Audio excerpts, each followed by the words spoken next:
gitu. Jadi makanya penting nanti kita untuk mengenali apa saja sih kira-kira gejala atau tanda yang bisa mengarahkan, oh ini kemungkinan harus berobat, kemungkinan dan dia ini sifatnya kronik ya. Kronik itu jadi seperti penyakit kronik yang lain kayak mungkin kita tahu yang sering diabetes gitu ya, darah tinggi itu kan penyakit kronik juga.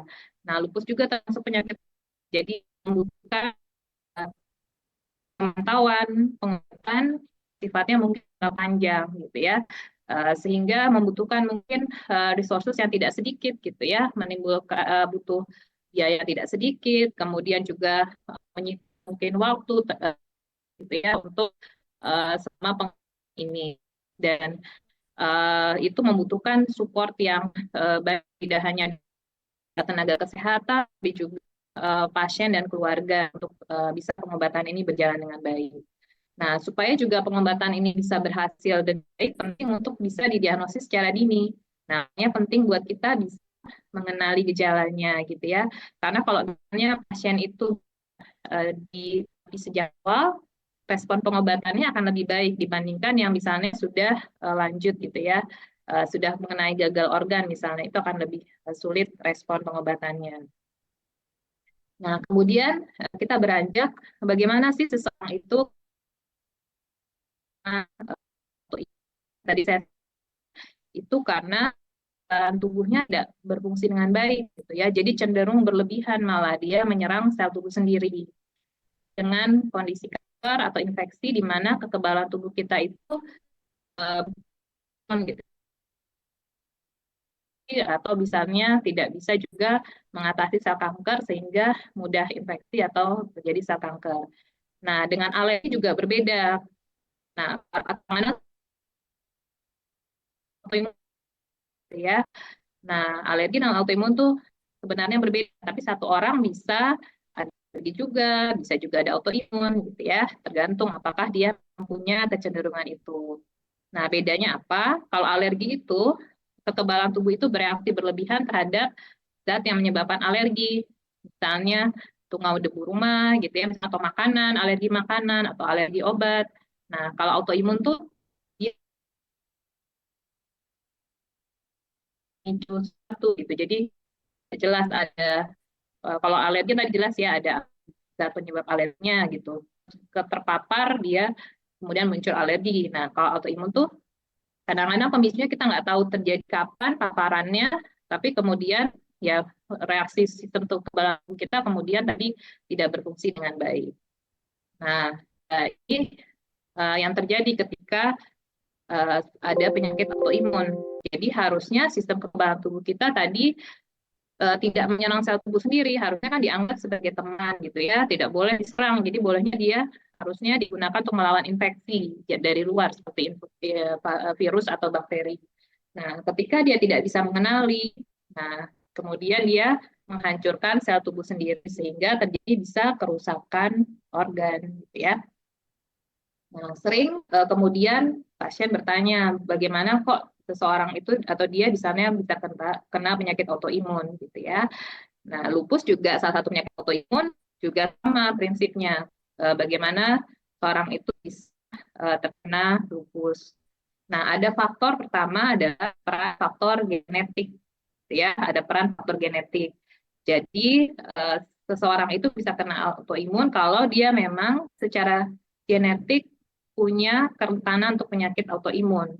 Nah, genetik itu yang kemudian mempengaruhi bagaimana kekebalan tubuhnya berespon gitu ya. Tadi sehingga fungsinya tidak seharusnya. Itu karena ada faktor genetik gitu ya. Sama halnya misalnya ada orang punya genetik menjadi diabetes, ada yang punya genetik untuk kanker gitu ya.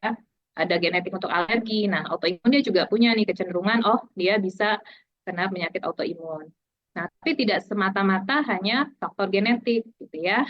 Ada lagi faktor lain yaitu faktor pemicunya. Jadi ada interaksi dari faktor pemicu dari lingkungan gitu ya.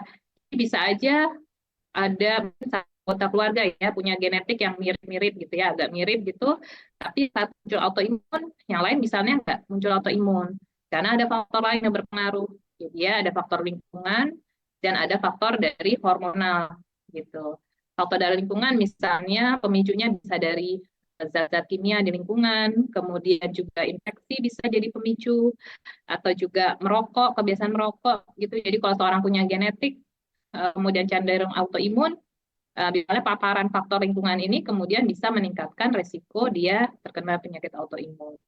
Nah, faktor hormon juga bisa berperan, gitu ya. Makanya kita lihat penyakit autoimun ini, terutama lupus, lebih banyak pada perempuan usia muda, gitu. Karena faktor hormonal ini, gitu. Dan ini juga satunya yang berpengaruh juga adalah vitamin D, ada namanya peran vitamin D. Jadi ternyata vitamin D itu juga berperan pada respon imun kita, kekebalan tubuh kita. Nah, nanti kalau kekurangan vitamin D, kekebalan tubuhnya jadi juga nggak bisa berfungsi dengan baik. Nah, berbagai faktor ini saling berinteraksi. Jadi kadang-kadang kita tahu nih pemicunya apa gitu, susah diidentifikasi. Jadi bisa aja paparannya sudah dari bertahun-tahun sebelumnya, gitu ya. Kemudian proses di tubuh kita terjadi bertahun-tahun, baru gejalanya muncul 5 tahun, bahkan mungkin 10 tahun setelah paparan dari faktor-faktor lingkungan atau faktor hormon ini, gitu ya. Jadi bisa kadang-kadang kita nggak tahu apa sih pemicunya, gitu ya. Jadi seringkali pasien bertanya apa sih dok yang menjadi pemicu, nah itu seringkali kita juga bisa tahu, gitu ya. Tapi prinsipnya kalau bisa menghindari, gitu ya, kalau untuk sistem preventif ya kita baiknya menghindari hal-hal yang bisa memicu uh, seperti ini. Nah, terus bagaimana kita bisa mengenali apakah seseorang itu terkena autoimun. Nah, dokter nanti akan mengenali dari gejala dan tanda yang didapatkan dari istilah wawancara, pemeriksaan gitu ya, dan juga dari pemeriksaan fisik. Nah, juga nanti harus didukung dengan pemeriksaan laboratorium. Ya, jadi nggak cuma diperiksa langsung dokter bisa menentukan oh ini autoimun gitu ya. Karena bisa satu gejala penyebabnya bisa tidak hanya autoimun. Nanti saya akan jelaskan berikutnya ya. Jadi satu gejala itu bisa aja seolah-olah ini infeksi, padahal ternyata autoimun atau sebaliknya gitu ya. Nah, nanti kalau misalnya kira-kira ada gejala ke arah autoimun, dokter kemudian akan menyarankan pemeriksaan laboratorium tertentu untuk memastikan apakah memang ini ada suatu penyakit autoimun. Nah, pemeriksaannya itu bisa dari pemeriksaan darah, pemeriksaan urin, ya. Nah, pemeriksaan darah, terutama yang spesifik terkait dengan autoimun, ada namanya pemeriksaan autoantibody. Nah, itu biasanya dokter yang cukup sering dimintakan ya. Nanti bisa macam-macam. Jadi autoimun tuh, tadi kan saya bilang jenisnya bisa macam-macam. Nanti tiap jenis autoimun mungkin pemeriksaannya bisa berbeda. Nah, salah satu yang sering mungkin dokter akan memintakan adalah yang saya tulis di sini ya. Ada ANA, dsDNA, ada lupus, ini antikoagulan. Nah, ini terutama kalau untuk lupus, yang dimintakan ini pemeriksaan autoantibodinya ini. Tapi kalau untuk autoimun lain nanti ada pemeriksaan autoantibodi yang lain namanya. Jadi ini untuk mengenali aja ya. Jadi prinsipnya uh, masyarakat tahu bahwa dokter nggak bisa kemudian menentukan ini autoimun hanya dari pemeriksaan fisik gitu ya. Kita juga seringkali membutuhkan pemeriksaan penunjang. Nah, memang seringkali keterbatasan fasilitas akhirnya harus dirujuk. Jadi kadang-kadang tidak semua rumah sakit itu bisa menyediakan ya. Rumah sakit tipe C atau tipe B kadang-kadang juga tidak tersedia sehingga harus dirujuk ke rumah sakit tipe A. Nah, ini bagaimana kemudian kita bisa mengenali adanya lupus ini ya sebagai salah satu penyakit autoimun. Nah, karena dia tadi sifatnya heterogen ya, jadi sangat variatif sekali. Kadang-kadang tadi antara satu pasien yang lain dengan pasien lain bisa berbeda gejalanya, penampilannya, penampakannya. Kemudian juga sifatnya dinamis. Jadi misalnya nih awal-awal mungkin gejalanya baru satu atau dua. Nanti lama-lama baru berjalannya waktu kok jadi bertambah gitu bisa gitu ya. Jadi dia sifatnya bisa dinamis. Dan dia kalau lupus ini dia memang cukup khas, dia lebih banyak pada perempuan karena ada faktor hormon tadi. Jadi kalau misalnya ada gejala-gejala yang kita temukan seperti ini, kemudian dialami oleh perempuan, terutama usia muda, nah itu kita lebih harus waspada. Ini ada kemungkinan lupus. Nah, gejalanya apa saja? Nah, karena sifatnya sistemik, jadi bisa mengenai berbagai organ ya. Nah, ada gejala yang sifatnya sistemik kayak demam, kepanjangan gitu ya, mudah lelah, itu penurunan berat badan. Nah, ini juga bisa mengenai berbagai organ, misalnya sendi yang terasa nyeri atau kaku, bengkak gitu ya. Bisa mengenai kulit juga, ada ruam kulit yang terutama muncul kalau terpapar sinar matahari gitu ya. Dan ada yang khas juga di wajah seperti kupu-kupu, makanya lambangnya kupu-kupu gitu ya. Dan juga eh, kenapa namanya lupus, karena itu juga dari bahasa Latin yang artinya seperti serigala ya, seperti gigitan serigala gitu, karena lupus artinya serigala dalam bahasa Latin. Jadi seolah-olah kelainan kulitnya seperti tadi gigitan karena serigala. Nah, itu ada ruang. Dan juga bisa keluhannya rambut mudah rontok, sariawan. Nah, kalau dia kena sel darah, bisa mengenai sel darah merah, jadi anemia, kemudian sel darah putih, bisa jadi juga ke trombosit, bisa rendah, ada pembentahan kelenjar getah bening, dia bisa juga terkena saraf.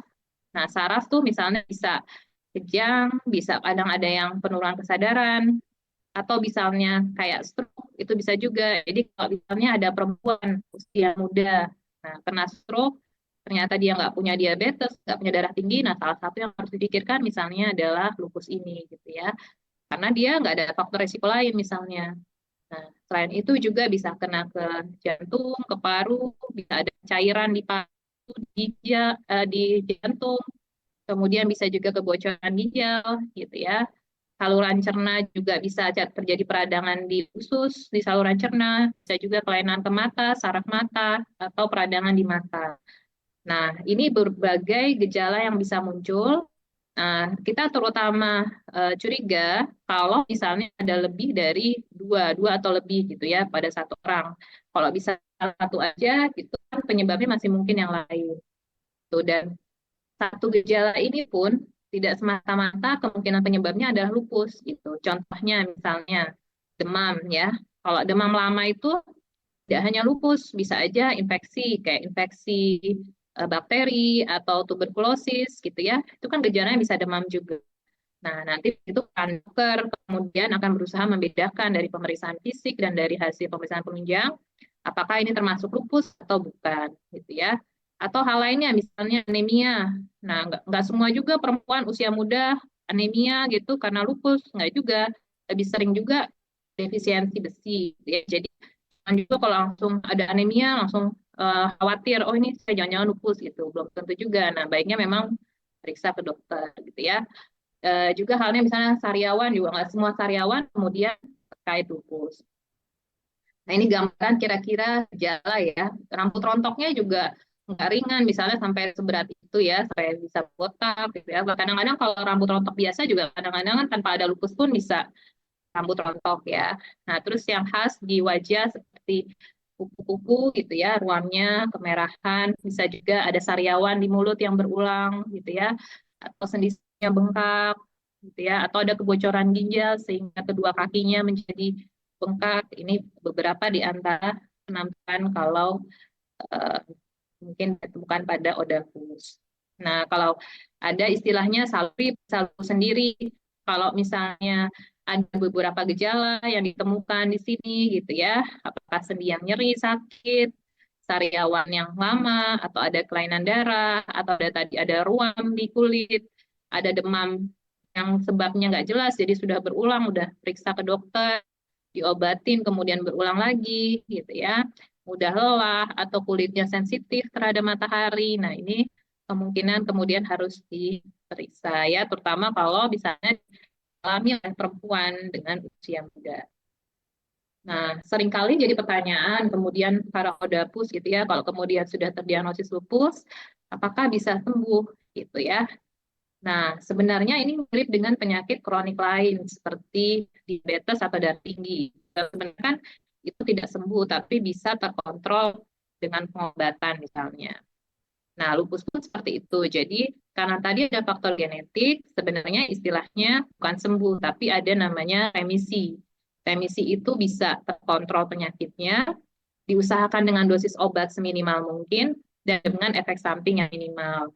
Dan tentu saja ini tidak bisa memang kerja satu orang atau hanya pasien saja dengan dokternya saja gitu ya. Memang harus butuh support dari berbagai pihak gitu ya.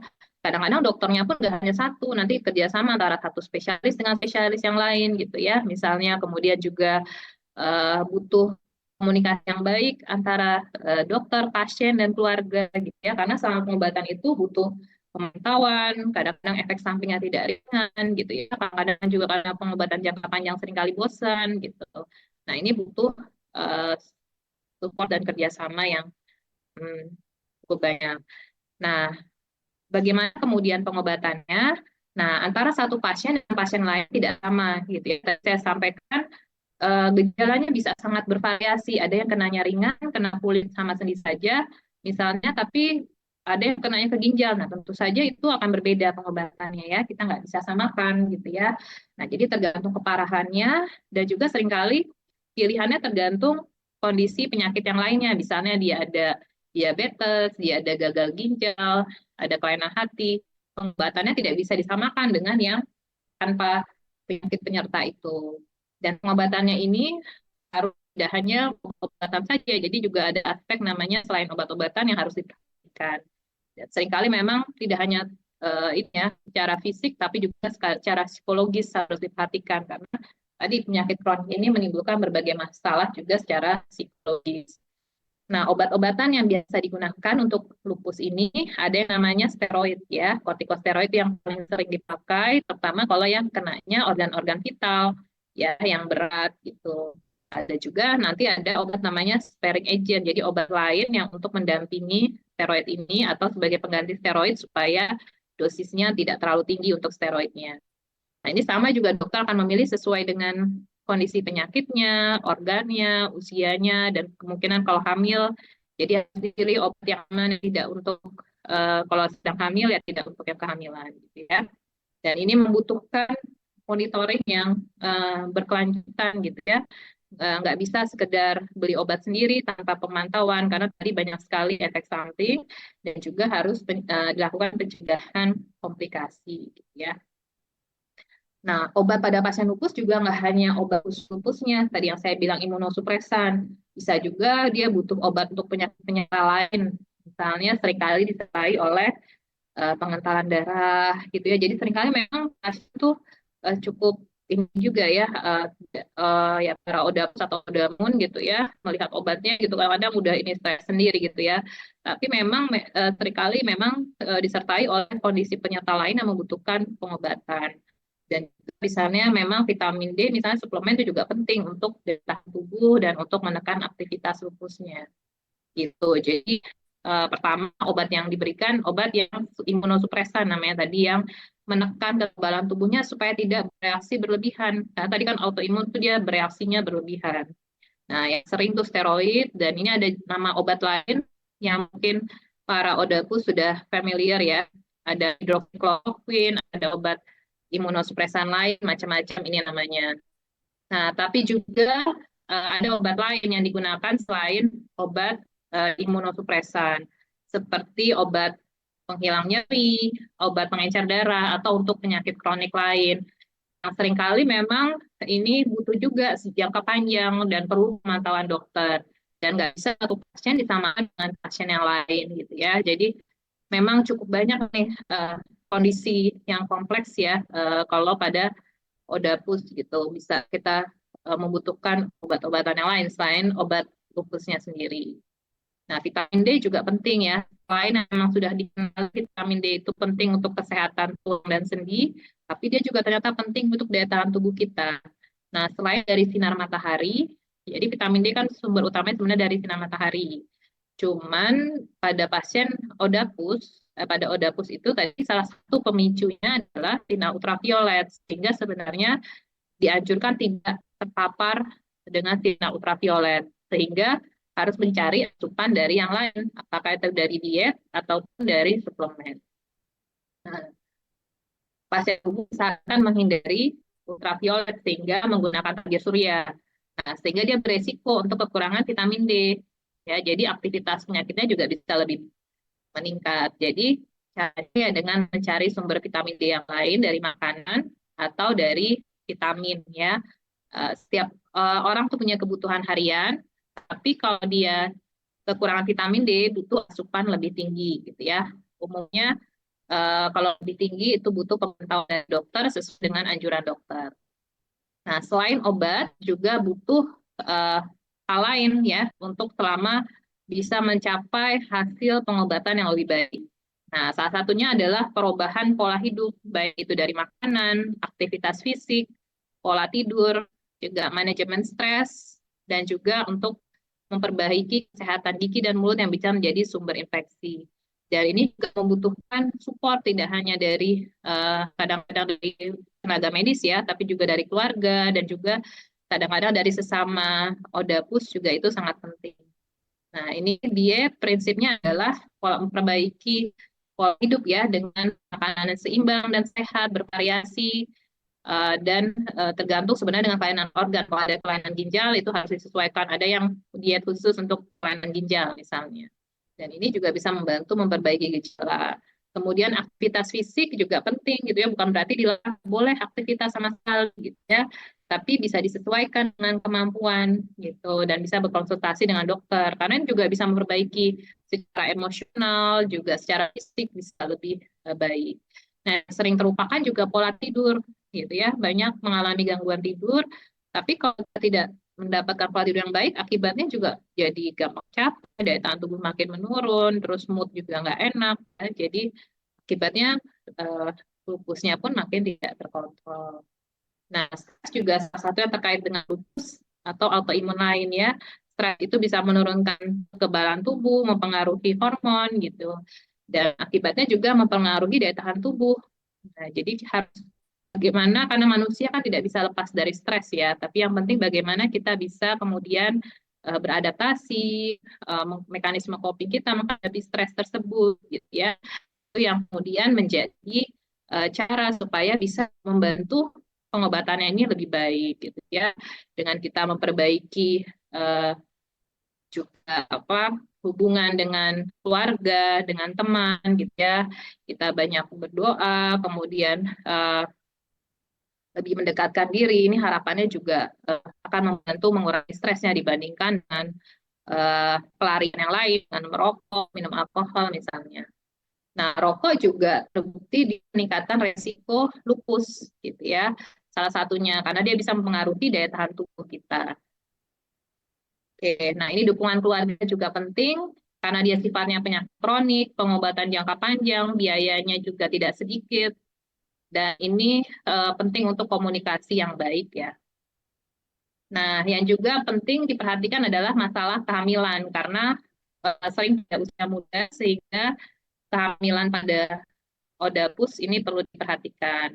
Nah, perlu dipersiapkan karena kondisi lupus itu bisa saling berkaitan dengan kehamilan gitu ya. Kehamilannya bisa ada meningkatkan aktivitas lupusnya gitu ya. Kemudian lupusnya juga kalau tidak terkontrol bisa meningkatkan resiko kehamilan, bisa berakibat keguguran, kematian janin, kemudian bisa juga menyebabkan prematur gitu ya. Nah, ini jadi harus dipersiapkan supaya bisa berhasil dan lancar. Makanya perlu perencanaan yang baik dengan dokter, kemudian minum obat teratur, dan sebelum hamil, kemudian lupusnya sebaiknya terkontrol dulu 6 bulan, sehingga kemudian hasilnya bisa lebih baik. Dan kalau misalnya belum bisa layak untuk hamil, gitu ya, misalnya penyakitnya belum terkontrol, disarankan untuk menggunakan kontrasepsi dulu, tapi disarankan tidak yang dalam bentuk hormon. Nah, sebagai kesimpulan, tadi kita lihat bahwa lupus itu salah satu penyakit autoimun ya, bukan penyakit infeksi yang menular gitu ya, tapi dia sifatnya sistemik ya, bisa naik di organ dan sangat variatif sekali antara satu pasien, ada satu odapus dengan odapus yang lain misalnya. Gitu. Dan penting buat kita mengenali gitu ya sejak awal sehingga bisa diterapi secara dini dan respon pengobatannya akan lebih baik. Tadi sudah dilihat bahwa pengobatannya tidak ringan ya, seringkali membutuhkan berbagai macam pengobatan dan tidak hanya obat saja yang penting diperhatikan, tapi juga di perubahan pola hidup gitu ya. Kemudian bagaimana kemudian dukungan dari keluarga, teman juga itu penting untuk meraih tata kontrol lupus yang lebih baik. Mungkin sekian dari saya. Kalau nanti masih ada pertanyaan, kita bisa diskusikan. Terima kasih dokter. Ini pertanyaannya udah banyak banget ya yang masuk. Kita langsung aja ya dok ya. Ini ada dari Ibu Hesti. Pagi dok, sama nggak autoimun dengan lupus? Tadi hampir dijawab tapi nggak apa-apa. Ya. Apakah penyakit lupus hanya terjadi pada wanita dok? Apa penyebab seseorang bisa terkena penyakit lupus? Apa penyakit lupus itu menular? Silakan dijawab dok. Oke, sebenarnya pertanyaannya sudah banyak terjawab. Mungkin tadi Hmm, bertanya sebelum itu ya, sebelum presentasi. ya. Jadi pertama tadi eh, bukan penyakit infeksi ya, tidak menular gitu ya. Kemudian tidak hanya perempuan, tapi memang lebih banyak perempuan. Tadi kan 9 banding 1 ya, 9 banding 1. Jadi satunya masih ada mungkin laki-laki. Jadi tapi kita lebih curiga, lebih kuat curigaannya kalau memang perempuan gitu. Jadi mengarah ke arah lupus. Kemudian tadi bagaimana seorang bisa terkena lupus? Tadi ada faktor genetik yang melatar belakangi kekebalan tubuhnya tidak berfungsi dengan baik, tapi juga ada peran dari faktor lingkungan yang menjadi pemicu, gitu ya, pemicu munculnya lupus. Tadi ada berbagai hal ya, bisa infeksi, zat kimia, kemudian selain itu faktor hormonal juga bisa berperan, gitu ya. Dok, maaf sebelumnya boleh stop share dulu dok, nanti dibantu sama tim kita yang dari sini. Saya sudah stop share ya. Sudah ya dok? Uh, Sudah, Tapi ini udah nggak belum share. boleh dok, share screen-nya ya. Udah belum. Hmm, Maksudnya slide saya udah nggak kelihatan kan? masih kelihatan dok, Masih kelihatan.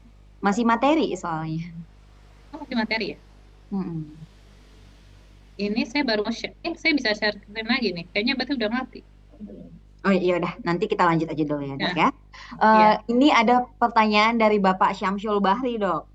Apakah Hmm. lupus dapat dicegah dan disembuhkan? Apakah kalau sudah remisi bisa kambuh lagi dok? Apa penyebab kekambuhannya? Begitu. Oke.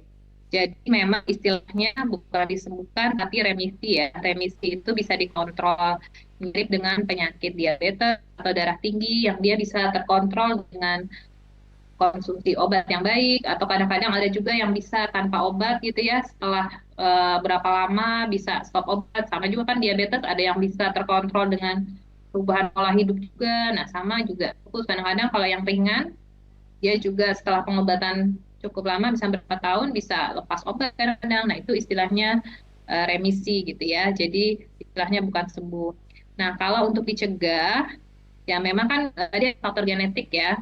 Faktor genetik kita nggak tahu mereka dapat genetik apa, apakah punya genetik ke arah lupus.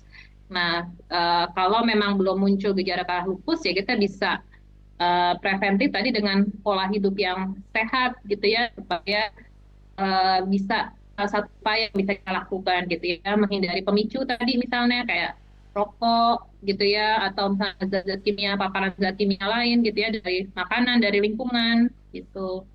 Nah, itu bisa salah satu upaya gitu ya. Kalau kira-kira kita punya keluarga dekat yang sudah punya sebagai udah full gitu ya, salah satu yang bisa dilakukan preventif ya itu. Kemudian ada dari Bapak Fauji nih dok. Bagaimana Ya. cara mendiagnosis lupus itu? Apa diperlukan pemeriksaan yang mahal sih? Enggak sih dok. Apa ditanggung BPJS untuk penyakit lupus ini? Kemudian, bagaimana kemungkinan kesalahan diagnosis dikira lupus ternyata bukan lupus? Atau dikira bukan lupus ternyata lupus? Takut salah diagnosis maksudnya ini ya dok ya. Ya. Ya, jadi tadi diagnosis lupus tidak hanya bisa dari pemeriksaan fisik sederhana ya. Memang salah satu pintu menang gejalanya dan tandanya dari pemeriksaan fisik. Tapi kemudian dokter harus mengkonfirmasi gitu ya, karena kan ini konsekuensinya besar ya kalau sudah misalnya kena diagnosis suatu suatu diagnosis gitu ya, atau contohnya penyakit kronis seperti lupus ini, karena nanti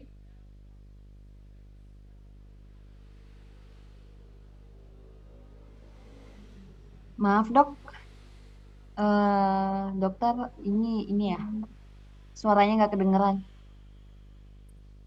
uh, Ya sudah, muncul sudah ya. sudah. Ya. Ya, jadi sudah, Sudah kok dok, sudah. sudah, oke. Ya, jadi tadi ya, tidak hanya dengan pemeriksaan fisik sederhana, tapi kita juga memerlukan pemeriksaan penunjang. Nah, salah satunya memang dengan pemeriksaan ada namanya autoantibody. Nah, itu memang pemeriksaan yang tidak murah ya, tidak ringan, tidak tersedia di berbagai tempat gitu ya. Seringkali memang harus dirujuk. Misalnya kalau pakai BPJS, dia di cover, tapi tergantung ketersediaannya. Misalnya di rumah sakit tipe A, ya harus dirujuk ke rumah sakit tipe A gitu ya. Nah, juga mungkin tidak semua rumah sakit atau laboratorium menyediakan. Biasanya memang yang laboratorium besar yang menyediakan atau rumah sakit yang besar gitu ya. Jadi em, butuh memang pemeriksaan khusus tadi ya, pemeriksaan autoantibody. Seperti yang tadi saya sampaikan, namanya ANA pemeriksaannya, anti DNA, ada lupus ticoagulan namanya. Ya, dan memang tidak sedikit ya pemeriksaannya. Nah, tadi kemungkinan kesalahan ya, kemungkinan kesalahan. Nah, tadi yang saya sempat katakan bahwa satu gejala itu bisa menyerupai gejala yang lain. Jadi misalnya tadi demam ya, demam itu kan bisa karena infeksi juga. Kadang bisa karena kanker darah, bisa demam juga. Nah, itu memang perannya dokter memang untuk membedakan gitu ya. Oh, ini termasuk lupus atau infeksi. Jadi nanti kita akan melakukan serangkaian pemeriksaan. Jadi seringkali memang di awal-awal berobat tuh nggak sedikit ya pemeriksaan yang harus diperiksa gitu. Jadi cukup banyak selain untuk memastikan lupus, untuk menyingkirkan kemungkinan diagnosis lain yang bisa gejalanya sama gitu ya.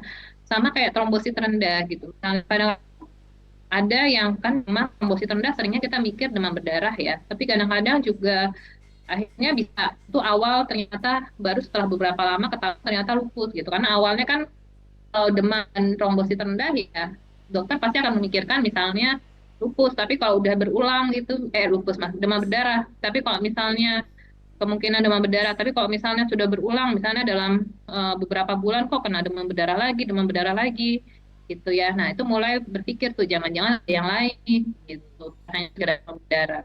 Jadi memang nanti dokter akan melakukan serangkaian pemeriksaan untuk memastikan apakah ini lupus dan nggak ada penyakit yang lain menjadi penyebab gejala yang sama. Baik, kita lanjut ya dok. Namun sebelumnya Bapak dan Ibu jika ada yang mau raise hand boleh ya.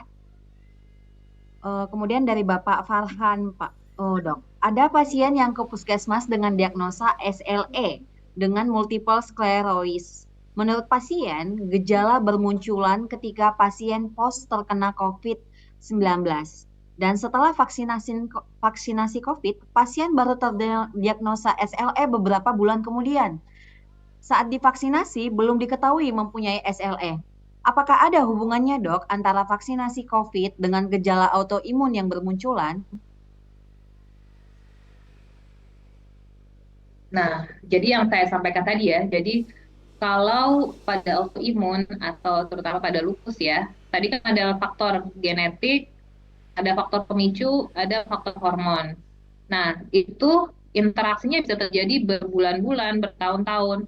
Nah, kita nggak bisa menentukan. Jadi sebenarnya dia udah punya genetik ke arah autoimun itu. Dan pemicunya pun mungkin sudah eh, berlangsung dari beberapa tahun sebelumnya. Jadi belum tentu misalnya kena COVID sekarang langsung jadi autoimun gitu. Itu juga nggak bisa ditentukan gitu. Jadi karena tadi autoimun itu sifatnya tadi gitu bisa bertahun-tahun dari paparan pemicu gitu ya. Dan sebelum COVID pun kan sebenarnya dulu sebelum masa COVID kan lupus juga sudah ada gitu ya dan sebelum COVID gitu. Jadi kita nggak bisa menentukan apakah oh ini pemicunya dari COVID gitu. Sebenarnya bisa aja mungkin dia sudah punya genetik dari dulu, pemicunya juga tadi ada sudah terpapar dari sebelumnya ya. Tapi kebetulan memang gejalanya muncul bertepatan dengan setelah COVID gitu. Jadi nggak bisa kita tentukan seperti itu juga gitu. Jadi karena sebelumnya era COVID sudah ada ya lupus ini, kemudian juga tadi faktor itu bisa berlangsung bertahun-tahun gitu. Jadi interaksinya tuh. Baik, terima kasih dok. Pak Sandi Eko, ini kayaknya ada yang raise hand dok. Bapak Sandi Eko mau bertanya Pak? Ya Bu, saya mau tanya. Eh, Bapak Sandi Eko. Sebentar. Eh, Atau start terpencet ya? tes. Halo, halo, dengar Bu? Tes. Halo, kedengaran Bu? Sepertinya kepencet kali ini. Kita Tes next saja satu kali ya, dua, Dok.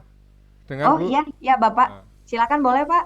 ya Bu, saya nama saya Rudi sebenarnya Bu. Saya dari Bali. Saya mau tanya, yang dibicarakan tadi adalah penyebab-penyebab dan gejala-gejalanya. Kalau misalkan untuk dari yang autoimun itu, apakah dia harus ada terapi sendiri untuk pribadi dia sendiri? Karena satu ya, ada diabetes penyakit, ada pengencer darah, ada yang lain-lain. Berarti kalau yang pengencer darah kan ada obat untuk pengencer darah dan konsumsi air mineral yang cukup. Terus untuk buah-buahan apa? Terus tadi ada vitamin D dari sinar matahari. Berarti ada butuh kekurangan olahraga. Apakah olahraga seberapa yang bisa dibutuhkan agar orang yang kena autoimun atau lupus bisa terapi dirinya sendiri selain ke dokter. Itu saja sih, Dok. Terima kasih. Baik, terima kasih. Boleh dijawab, Dok. Maaf, sebelumnya tadi Bapak Sandi, apakah dengan penyerta penyakit diabetes mellitus juga ya, Pak ya? Iya, karena tadi kan dengar ada diabetes, ginjal dan sebagainya, ada yang pengencer darah itu kan pengentalan kan berarti pengencer darah butuhkan kan. Itu saja sih, Bu. Ah, baik. Dan sebenarnya Bapak pertanyaannya bagaimana kalau bisa cuma perawatan diri sendiri di rumah mandiri tanpa harus ke dokter ya, Pak ya? Tidak, Bu. Dokter wajib. Hmm. Ya, harus karena apa? Terapi ya misalkan ya seperti saya kan terapi orang itu tidak boleh meninggalkan dokter karena obat itu adalah ranahnya dokter dan yang memberikan kesehatan ada lab itu adalah dokter. Kalau orang terapi dia membuang dokter nggak bisa, harus berdampingan. Baik, Pak. Boleh dibantu, Dok, untuk pertanyaan Bapak Sandi?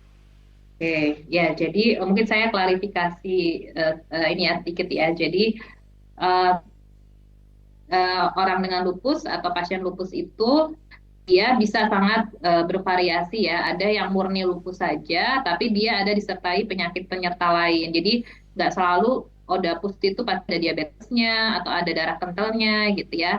Nah nanti dokter yang akan dari awal tuh biasanya akan diassess, dievaluasi apakah ini murni lupus atau ada penyakit penyerta lain. Tadi ada diabetes, apakah ada darah kental yang sering menyertai juga autoimun atau ada komplikasi dari penyakitnya udah kena ke ginjal misalnya, itu akan diidentifikasi dari awal dan secara berkala gitu ya.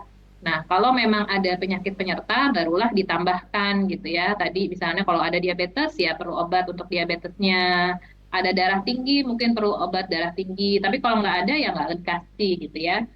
Nah, kemudian juga eh, yang salah satu berperan penting dalam pengobatan lupus adalah peran vitamin D. Karena tadi kita lihat vitamin D itu berperan dalam mempengaruhi daya tahan tubuh.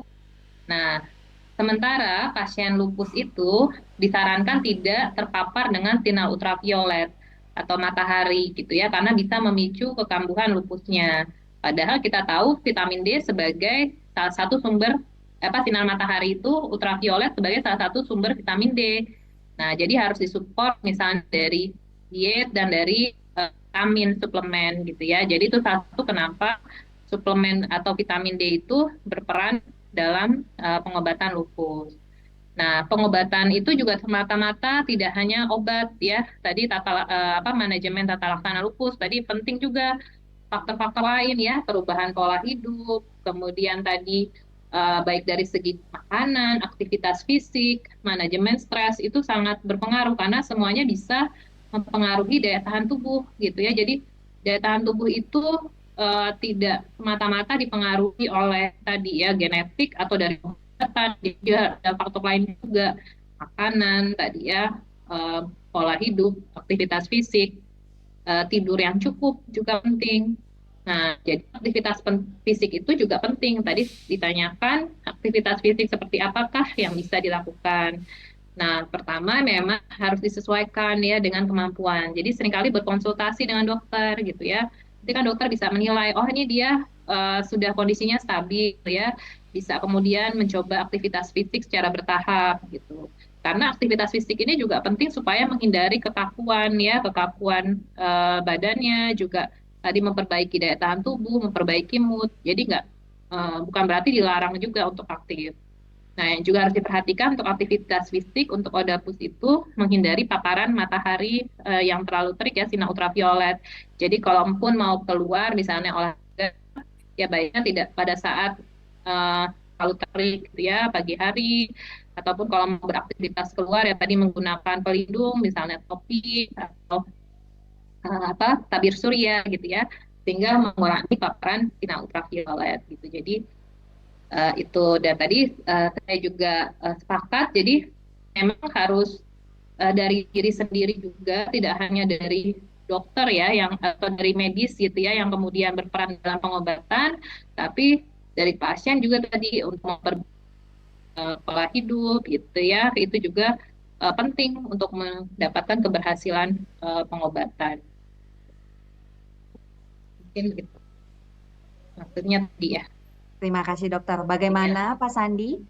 Gini Bu, kalau pagi itu ada jamnya enggak? Karena kan tidak boleh lebih kena ultraviolet. Berarti kan mungkin maksimal jam 10 olahraga. Kan itu suatu membina ketahanan tubuh juga.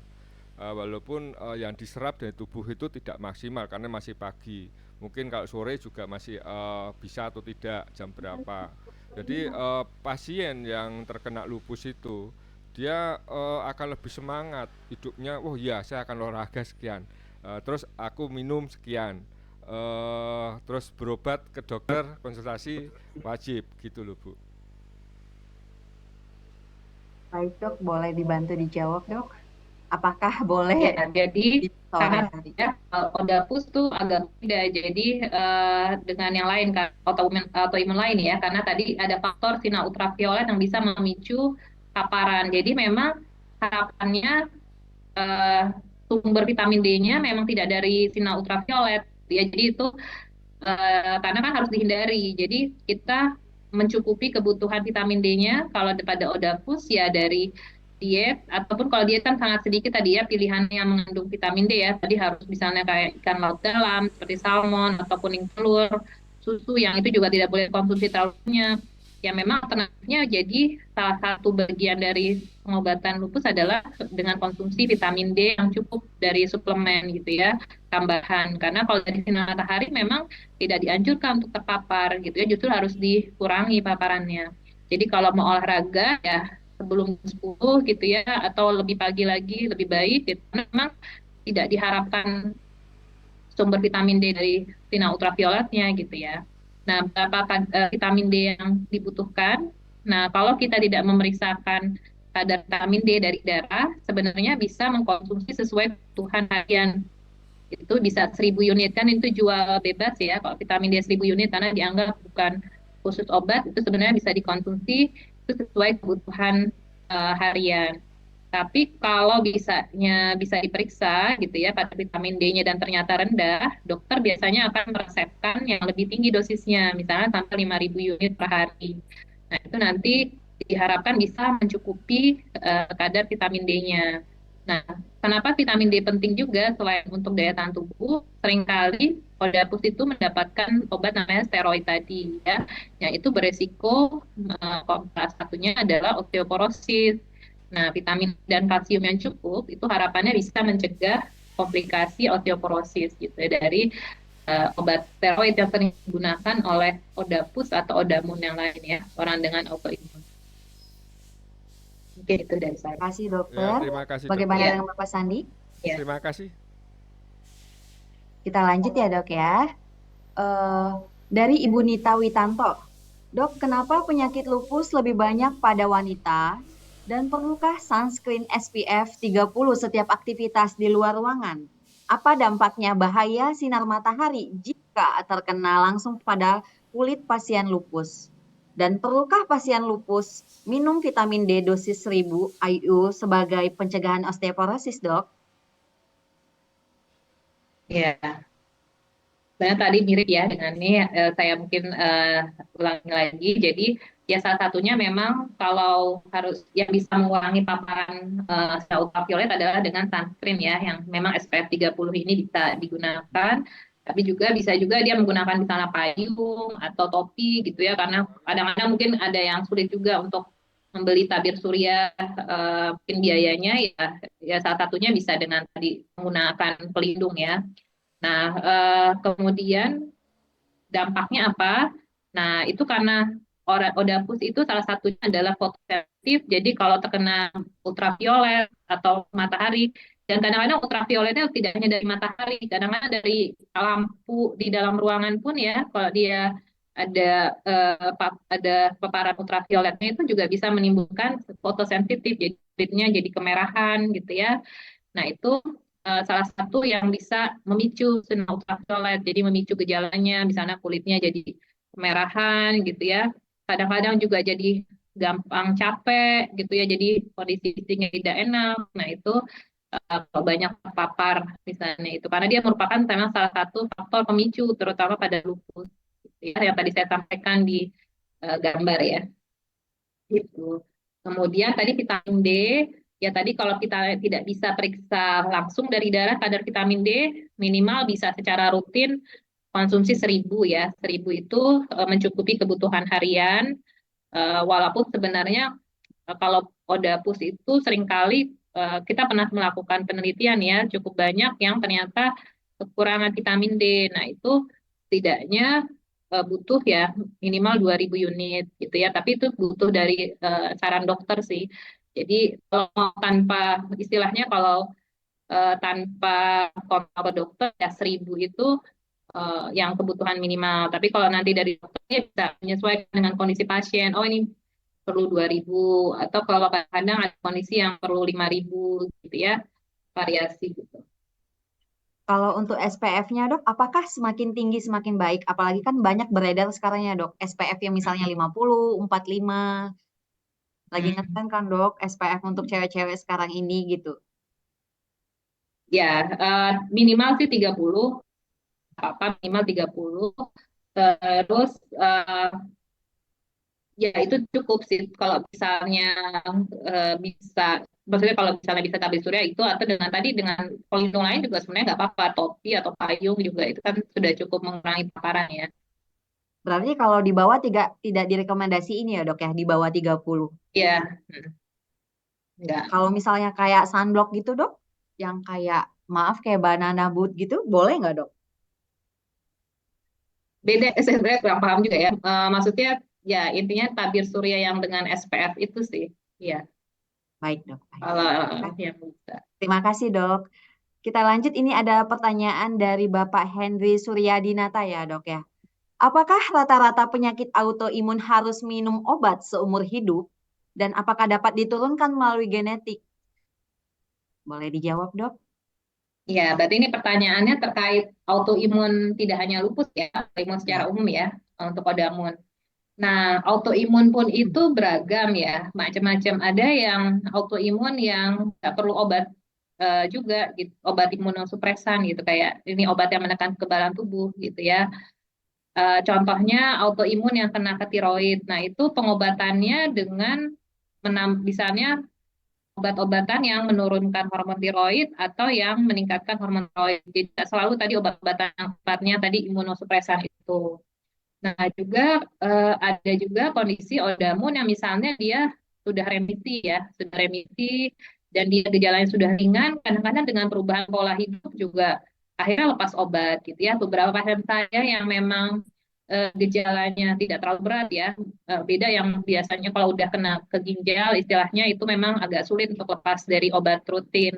Tapi kalau yang dari awalnya relatif ringan, tanda kutip gitu ya, dengan dia bisa tadi mengubah pola hidup lebih baik gitu ya, itu bisa yang banyak yang tidak minum obat rutin gitu. Paling dibantu dengan ini aja, apa tadi ya, suplemen vitamin D ya. Karena vitamin D itu tadi perannya tidak hanya untuk kesehatan tulang, tapi juga untuk daya tahan tubuh kita gitu. Jadi tidak hanya pada odapus sebenarnya, tapi juga odamun lain ya, orang dengan autoimun lain. Itu juga sekali temukan vitamin D yang rendah. Nah, dengan memperbaiki vitamin D itu juga memperbaiki kondisi penyakitnya. Baik, Ya. terima kasih dokter. Ini ada dari Ibu Nita Witanto lagi, Dok. Apakah bumil terkena lupus bisa diturunkan ke janinnya? Kemudian olahraga apa yang baik bagi pasien lupus yang tidak boleh kena matahari langsung, Dok? Tadi saya lupa ya, tadi ada pertanyaan genetik juga ya, diturunkan ya tadi. Nah, ya karena tadi ada dari pertanyaan Bapak yang sebelumnya. Tadi memang karena ada faktor genetik, memang bisa diturunkan. Tapi kan kemungkinan penurunan itu tidak 100% kan, karena ada faktor kedua orang tua gitu kan, genetik dari kedua orang tua, dan tidak semua genetik itu juga, kalau dia punya genetik ke arah lupus akan timbul gejala lupus. Tadi kalau tidak ada faktor pemicunya gitu ya, misalnya kadang-kadang genetiknya sama antara mirip di antara satu anggota keluarga, tapi yang satu perempuan, satu laki-laki, itu juga bisa berbeda konsekuensinya gitu ya. Bisa yang satu jadi lupus, yang lain enggak. Bisa. Jadi ada faktor lain, tidak murni genetik, tapi dengan genetik itu memang ada faktor diturunkan. Nah, ke pertanyaan ibu yang tadi ya, Bu Nita ya, yang berikutnya. Nah, kalau ibu hamil itu memang kan kalau ada faktor genetik, dia ada resiko menurunkan ke keturunannya ya. Tapi kan sekali lagi itu ada faktor dari dua ini ya, orang tua ya. Faktor genetik kan kombinasi dari kedua orang tua yang nanti bisa sama dengan orang tuanya gejalanya gitu kan. Nah, itu pertama. Nah, kedua, kalau ibu hamil, nah ada istilahnya antibodi dalam darahnya, itu kan bisa melewati plasenta ya, plasenta masuk ke bayi, gitu ya. Nah, kalau di dalam tubuh ibu itu punya antibodi tertentu yang terkait lupus, ada autoantibodi tertentu namanya, ada anti Ro atau antila, ada istilahnya, itulah dokter yang tahu ya. Nah, kalau dokter ibu hamil itu punya autoantibodi tertentu pada saat hamil, nah si autoantibodi itu bisa lewat plasenta, bisa masuk ke bayi, dan kemudian nanti bisa menimbulkan gejala yang mirip lupus ketika bayi itu lahir, dan juga bisa beresiko kelainan jantung bawaan pada bayi itu. Nah, makanya pentingnya kalau Odapus gitu ya, mau hamil, merencanakan dulu kehamilannya, jadi komunikasi yang baik dengan dokter. Jadi dokter bisa persiapkan. Nah, harapannya kalau nanti hamilnya sudah saat terkontrol lupusnya, kemungkinan tadi komplikasi tadi ya dampak buruk buat janin, itu bisa dikurangi gitu ya, bisa dihindari. Itu tadi pertanyaannya Bu Nita ya. Masih lanjut ya dok, dari Bu Nah, Nita juga. Jika sudah terkena lupus, berapa bulan sekali nih dok perlu periksa ke lab, dan screening apa sih yang untuk monitor kesehatan yang perlu diwaspadai jika terkena lupus? ya, pertanyaannya tadi olahraga juga ya, kena matahari langsung, bisa olahraga di dalam ruangan. eh, Tadi pertanyaan Bu Nita ada satu yang belum dijawab. Bisa dalam ruangan boleh, nanti tidak kena matahari. Kalau mau di luar juga sebenarnya nggak apa-apa, kayak jogging, lari-lari santai, tapi cari waktu yang tidak terlalu terik gitu ya, waktunya sebelum jam 10 atau bahkan lebih pagi lebih baik gitu. Atau kalau dalam ruangan bisa yang ya bisa disesuaikan apa yang dengan kemampuan fisiknya gitu ya, kemampuan yang ya kayak sepeda santai dalam ruangan tuh bisa juga, atau olahraga lain sesuai kemampuan fisiknya, jadi tidak membuat, jadi kan seringkali keluhan dapus itu kan nyeri ya, kaku badan. Nah, itu disesuaikan, jangan juga mencari olahraga yang menambah nyeri gitu ya. Jadi bisa disesuaikan, dicari olahraga dalam ruangan yang bisa. Nah, terus pertanyaan berikutnya tadi Bu Nita ini ya, pemeriksaan laboratorium dan screening. Nah, jadi memang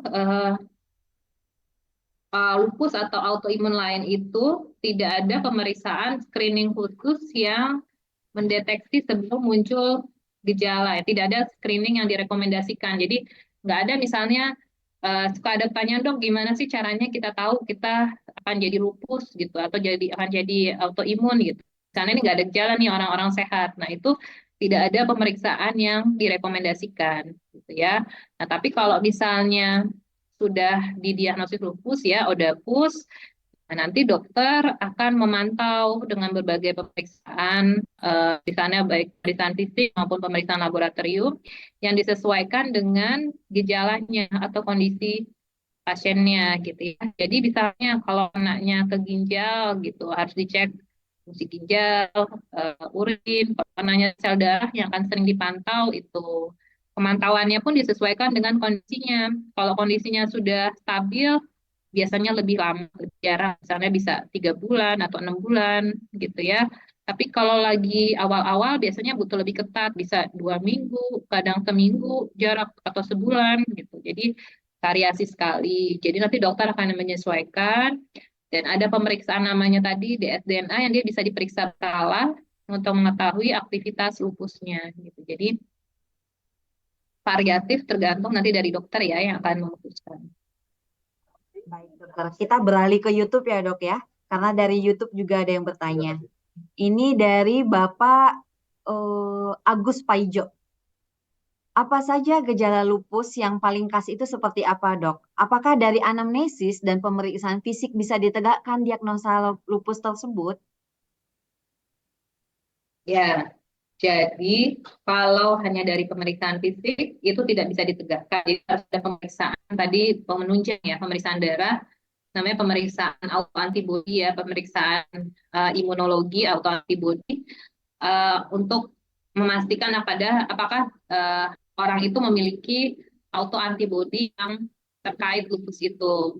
Nah, tapi dari pemeriksaan fisik dan anamnesis itu bisa mengarahkan dokter. Jadi dokter curiga, oh ini kemungkinan lupus. Karena tadi pemeriksaannya nggak murah ya, jadi nggak semua kemudian juga curigaan atau permintaan pasien gitu ya langsung sama dokter diikutin, oh ini harus diperiksa ke arah lupus, nggak juga, karena dokter bisa menilai, oh ini memang sesuai nih kemungkinan ke lupus, ya udah berarti harus indikasi untuk dilakukan pemeriksaan itu. Nah, indikasinya apa? Kalau tadi ada ditemukan gejala-gejala yang tadi ya, terutama kalau dari Kementerian Kesehatan ada namanya kan saluri ya, jadi mengenali tanda-tanda lupusnya. Misalnya tadi tanda-tanda itu adalah yang sering ditemukan, makanya dimasukkan ke screening apa gejala. Nah, misalnya tadi nyeri dan kaku sendi, demam berkepanjangan yang tidak tahu penyebabnya, tadi ada kelainan ruam-ruam di wajah, ya, ada sariau atau di wajah atau bagian tubuh yang lain, terutama kalau terkena matahari, ya, bisa juga tadi sariawan berulang atau ada kelainan darah, ya. Setelah dicari kemungkinan lain bukan nggak ditemukan, misalnya tadi ada sel darah merah yang rendah, sel trombosit, darah putih yang rendah, atau bisa juga kebocoran ginjal, bisa juga kelainan saraf misalnya, gitu ya. Ada kejang, kadang-kadang ada mirip stroke pada usia muda. Nah, itu bisa kemungkinannya lupus. Jadi yang penting adalah tadi kalau misalnya terutama ada lebih dua atau lebih ya gejala yang tadi itu bisa berkonsultasi ke dokter. Nanti dokter akan memastikan. Tadi memang bisa terutama lebih curiga kalau 4, tapi setidaknya kalau misalnya udah 2 gitu ya yang di antara itu ya bisa konsultasi lah ke dokter kira-kira kemungkinannya apa gitu ya. Ataupun kalau masih ada 1 juga nggak apa-apa, konsultasi aja ke dokter. Cuma nanti dokter yang akan memutuskan, oh ini enggak, oh ini anemia kemungkinannya karena zat gitu ya. Jadi walaupun baru ada 1 juga nggak apa-apa, konsultasikan aja. Walaupun karena baru ada sakit-sakit sendi gitu ya. Nanti kan dokter yang menentukan, oh ini kemungkinannya nyeri sendinya karena ini aja nih karena faktor usia gitu. Bukan karena autoimun atau karena lupus gitu. Baik, Dok. Kita ini ada dari YouTube lagi ya, Dok ya. Dari Ibu Lilik, bagaimana menangani fatigue pada pasien lupus, Dok? Apa penyebab kematian tersering pada pasien lupus sebenarnya, Dok? Ya, nah mengatasi fatigue itu eh, ya pertama kan lupusnya harus terkontrol dengan baik ya itu bisa didapatkan dengan salah satunya dengan obat, tapi yang lebih penting lagi adalah tadi modifikasi pola hidup ya gitu ya.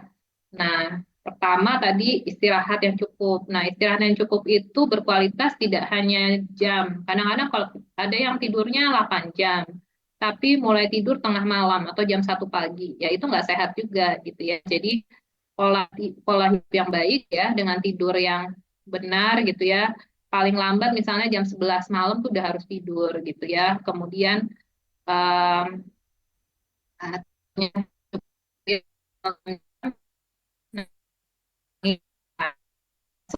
juga tadi membantu dengan aktivitas fisik, dengan olahraga itu juga membantu mengurangi fatigue.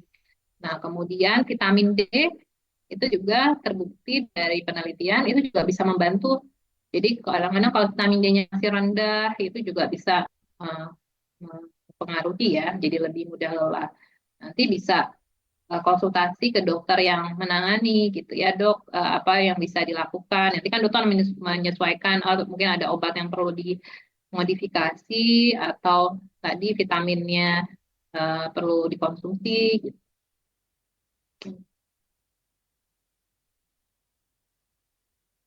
Baik, terima kasih dokter. Ini kita lanjut ke pertanyaan Bapak Rey ya dok ya. Nah Bapak Rey ini usianya 28 tahun dok. Saya cek darah dan autoimun mendapatkan hasil sebagai berikut. Nanti dibantu sama tim saya untuk tampilkan di layar ya dok.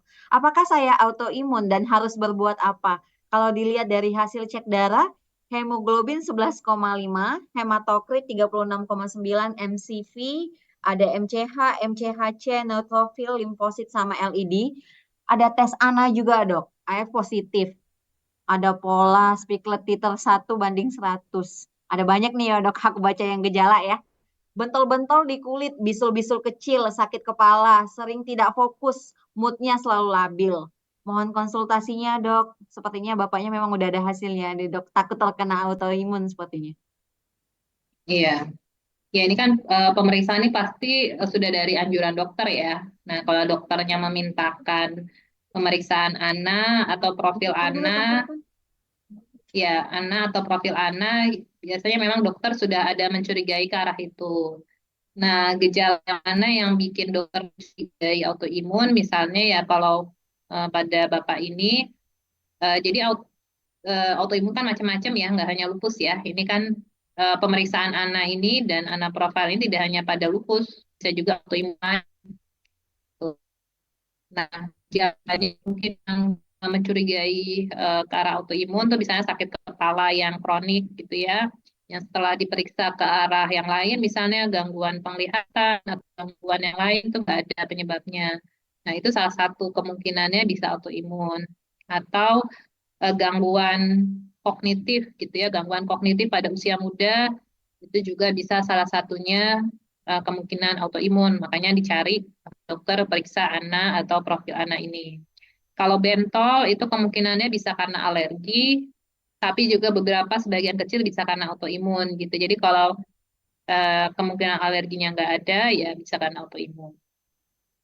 Nah, jadi karena hal itu kemudian dokter menyarankan pemeriksaan ini ya. Kalau dari hasil pemeriksaannya, yang laju endap darah itu memang kalau meningkat salah satu penyebabnya ya bisa terkait autoimun. Tapi selain autoimun juga bisa karena yang lain, bisa karena infeksi gitu ya. Nah, nanti dokter akan melakukan pemeriksaan. Ini kan jadi kita itu sebagai dokter tidak mendiagnosis hanya dari lab gitu ya. Dokter akan menyatukan data yang didapatkan dari wawancara, dari pemeriksaan fisik, nanti kemudian disesuaikan dengan labnya, oh sesuai nggak nih. Nah, satu gejala penyebabnya bisa macam-macam. Hasil lab pun penyebabnya bisa macam-macam. Nah, misalnya nih LED ya, laju endap darah itu meningkat. Penyebabnya bisa macam-macam. Tidak hanya autoimun, infeksi pun ada gitu ya. Ada sakit kepala juga, sakit kepala bisa kadang infeksi rongga pun itu bisa menyebabkan peningkatan LED. Gitu. Lihat nih menyatukan dari semua data, oh ini cocok nggak gitu ya. Jadi belum juga nih, hanya lihat hasil lab ini kita bisa menentukan nih pasti autoimun. Jadi, dokter yang bisa dia akan menganalisis, oh gejalanya ini, hasilnya ini, oh ya ada Pak, ini diagnosisnya memang autoimun, nggak ada penyebab yang lain gitu. Nah, kalau saya karena ini dari data aja tanpa melakukan pemeriksaan, ya saya bisa menyatakan bahwa ada kemungkinan-kemungkinan gitu ya. Kalau dari kemungkinannya, dari gejalanya mungkin autoimun, mungkin penyebabnya nanti harus dianalisis. Yang LA juga meningkat, penyebabnya bisa autoimun, tapi juga bisa infeksi. Nah, ANA, hasil ANA ini positif memang, tapi anak itu kan diperiksa biasanya kalau kita curiga autoimun. Tapi juga kita harus lihat kadarnya nih, apakah sesuai. Ini kan sebenarnya kadarnya ada namanya titernya ini tidak terlalu tinggi. Nah, nanti dokter yang akan menyesuaikan nih, cocok nggak gejala yang ditemukan sama titernya ini gitu. Kan dilihat kondisinya secara fisik seperti apa gitu ya. Sesuai nggak dengan hasil labnya gitu ya. Terus ini yang positif juga PMCL, apakah sesuai dengan gejalanya. Jadi anak pro itu dia hasil macam-macam, dari hasil macam-macam itu bisa mengarahkan ke autoimun tertentu gitu ya. Nah, nanti dilihat gejalanya. Kalau dari sini kemungkinan autoimun ada, tapi kemungkinan bukan autoimun penyebab lain juga ada. Jadi konsultasi ke dokter yang menyarankan ya, karena ini kalau dia menyarankan ANA dan profil ANA pasti dia sudah mencurigai juga para autoimun. Baik, terima kasih dokter. Semoga sudah menjawab untuk pertanyaan Bapak Rey ya. Kita lanjut ke pertanyaan Ibu Hana, dok. Mohon dijelaskan dok pemeriksaan ANA IF, ANA profile seperti apa pemeriksaan tersebut beserta ANA DNA dok. Jelaskan juga dok makna revisi untuk orang dengan lupus. Bagian lupus hubungannya dengan IBD bisa dijelaskankah dok? Oh lumayan banyak ya dok. Nomor 4 pertanyaannya. Apakah orang lupus tidak disarankan berjemur walaupun di bawah jam 10? Tadi juga hampir dijawab dokter ya. Boleh dibantu dok? Iya, jadi pemeriksaan anak profil seperti yang ditampilkan tadi oleh penanya sebelumnya ya, itu dari pemeriksaan darah ya. Pemeriksaan darah yang dia tidak bukan bagian dari pemeriksaan cek rutin gitu ya, beda dengan pemeriksaan fungsi ginjal, hematologi. Nah, dia hanya dimintakan untuk indikasi tertentu. Nah, dia dimintakan indikasinya kalau apa? Kalau dokter mencurigai ada kemungkinan penyakit autoimun yang sifatnya sistemik. Tidak hanya lupus, jadi autoimun banyak jenisnya. Selain lupus ada lagi namanya misalnya ya Sjogren syndrome, ada yang namanya myositis, ada yang namanya rheumatoid arthritis, ya, ada yang namanya systemic sclerosis, jadi banyak. Nah, kalau dokter mencurigai salah satunya itu, gitu ya, nah itu nanti dia akan mintakan untuk pemeriksaan autoantibody yang terkait autoimun tersebut. Nah, salah satunya autoimun sistemik nih ANA sama ANA profile, gitu ya. Nah, kalau dsDNA itu dia spesifik untuk lupus. Kalau memang dokter curiganya lupus, ya setelah periksa ANA dia akan berlanjut ke pemeriksaan dsDNA misalnya ya. Jadi nggak di awal juga semua pemeriksaan ini langsung dimintakan oleh dokter. Jadi biasanya dokter periksa anak dulu. Nanti kalau dari anak memang positif mengarah, baru dilanjutkan pemeriksaan berikutnya. Tapi kalau dari awal kadang-kadang juga udah gejalanya udah khas banget deh. Ada juga kadang-kadang udah pus yang memang dari awal sudah gejalanya hampir sama ada gitu ya. Itu mungkin dari awal juga bisa langsung periksa ANA dan dsDNA gitu. Jadi tergantung kondisi sih. Ada yang dari awal sudah periksa beberapa, ada yang bertahap ya. Kalau makna remisi itu tadi ya terkontrol, jadi istilahnya bukan sembuh. Kalau sembuh kan berarti hilang ya. Kalau remisi itu bisa terkontrol baik dengan obat maupun tanpa obat gitu ya. Obat pun bisa dengan sangat minimal sekali, tapi bisa juga ada yang masih memang harus konsumsi beberapa obat. ID ini mungkin bagi yang belum tahu singkatan dari inflammatory bowel disease. Dia merupakan salah satu penyakit autoimun juga yang mengenai saluran cerna. Nah, autoimun ini pada satu orang itu bisa mengalami beberapa autoimun gitu ya. Jadi bisa ada kombinasi ada orang yang odapus dia bisa kena autoimun tiroid, bisa kena autoimun IBD ini juga, tapi bisa juga enggak. Jadi kalau hubungannya enggak langsung enggak selalu ada berhubungan, tapi dalam satu orang bisa ada dua, salah satunya bisa dengan IBD gitu ya. Apakah memang orang lupus tidak disarankan berjemur? Kalau berjemur sih memang tidak, karena sebenarnya tujuannya berjemur itu untuk dapat sumber vitamin D. Nah, sementara eh, ada alternatif asupan vitamin D yang lain gitu ya untuk mencukupi kebutuhan tanpa perlu berjemur gitu. Jadi kalau yang memang tidak dianjurkan seperti ODAPUS ya tidak disarankan. Beda dengan autoimun yang lain ya. Kalau autoimun lain yang tidak ada masalah untuk terpapar matahari atau orang sehat lain kan kita sarankan selain vitamin D juga berjemur ya gitu untuk supaya memperbaiki lah kadar vitamin D. Baik, dokter. Ini pertanyaan terakhir ya, dok ya. Dari Ibu Nita Witanto, apakah obat lupus aman diminum jangka panjang, termasuk steroid tanpa efek samping ke keropos tulang, dok? Perlukah screening BMD pada pasien lupus? Dan apabila minum obat steroid jangka panjang, dok? Iya, nah itulah pentingnya adalah pemantauan ya. Ya memang kadang-kadang kesulitannya fasilitas kesehatan itu juga jauh ya dari tempat tinggal ya.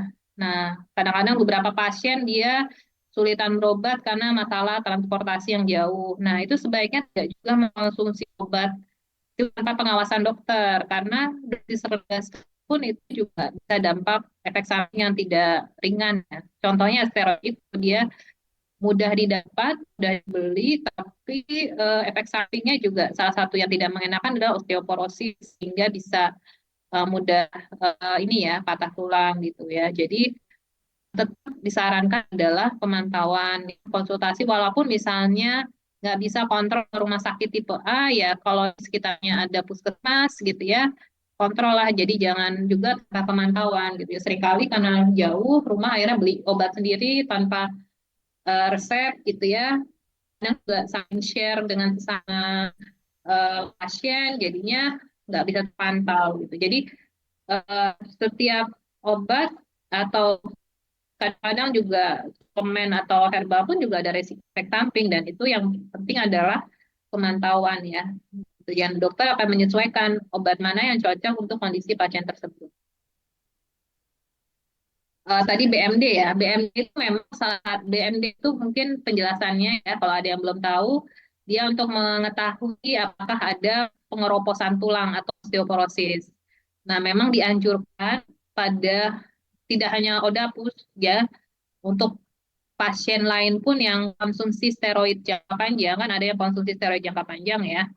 Nah, itu memang dianjurkan untuk periksa screening untuk adanya osteoporosis, terutama kalau dia memiliki faktor resiko lain osteoporosis. Ya, misalnya ada karena usia lanjut, udah menopause gitu ya, kan itu lebih berisiko osteoporosis. Nah, itu lebih penting lagi untuk dicek itu BMD ya. Cuman memang ketersediaannya tidak semua fasilitas kesehatan ya tersedia gitu ya. Dan biayanya pun cukup tidak murah. Baik, dokter. Terima kasih ya, dok. Untuk sesi tanya jawabnya bagi Bapak dan Ibu yang belum terjawab, semoga nanti ada untuk sesi kedepannya lagi masih bisa bertemu dengan Dokter Alvina Widani. Terima kasih ya, dok. Namun kita menyediakan 2 kuis ya, dok. Dokter boleh ajukan 2 pertanyaan. Nanti peserta Bapak dan Ibu yang di rumah bisa menjawab dan akan mendapat hadiah nantinya, dok. Oke, saya langsung kasih 3 pertanyaannya. Iya, ya. Iya, dok. Dari dokter pertanyaannya, dok. 2 pertanyaannya, dok. Pertanyaan Oh, pertama saya. dulu, dok. Oke. Pertanyaan pertama, sebutkan 4 gejala yang bisa mengarahkan ke arah lupus. Tadi ya, mengarahkan kecurigaan ke arah lupus, 4 gejala. Kemudian pertanyaan berikutnya adalah 3 faktor yang bisa berperan sehingga orang itu bisa terkena lupus. 3 faktor yang berperan mengapa seorang itu bisa terkena lupus. Untuk pertanyaan pertama tadi, dok, mohon diulang, dok. Pertanyaan pertama, sebutkan 4 saja ya. Kan sebenarnya banyak tadi gejala yang mengarah lupus. Nah ini sebutkan minimal 4 gejala yang mengarah ke arah lupus. Itu pertanyaan pertama. Yang Pertama dulu, dok. kedua, Pertama dulu kita ya, dok. Soalnya kita oke. minta untuk yang raise hand nanti. Ah, ini udah banyak, dok. Pertanyaan yang pertama untuk Bapak dan Ibu yang di rumah, gejala ya, untuk yang mencurigai penyakit lupus.